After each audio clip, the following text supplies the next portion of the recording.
Supreme idol Danielle Padilla is now being linked to his incognito co-star promising actress Kayla Estrada. Danielle's love life is one of the most talked about aspects of his being. It is because he and his former real and real-life sweetheart Asia's superstar Catherine Bernardo grew up before the public's eyes. From being teenagers in the entertainment industry, their fans saw how they matured in their careers and personal lives. However, after a little more than a decade of being together, they decided to end their relationship. After the much-talked-about breakup, Danielle Padilla took a break. This year, he made a comeback through the Kapamilya action series Incognito. He said in a previous interview that this break was a much-needed one.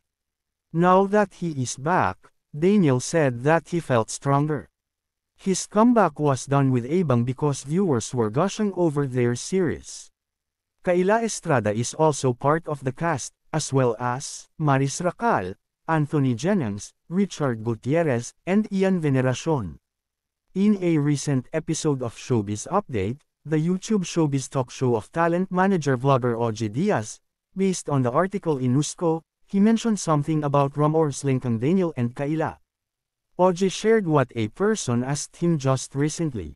May nagtanong nga kay Kayla kung totoo bang nililigawan siya ni Danielle Padilla the talent manager vlogger shared. It is because Daniel is now being teased to Kayla. Oji also shared that as he knows, Kayla does not want to be in a relationship with someone who is in showbiz as well. Hindi niya type pag taga-showbiz na katulad din niya. Gusto niya non-showbiz, Oji shared, adding that still no one can predict what will happen and it is not easy to say a final word about something. As of this writing, Danielle Padilla and Kayla Estrada haven't spoken yet about the rumors linking them.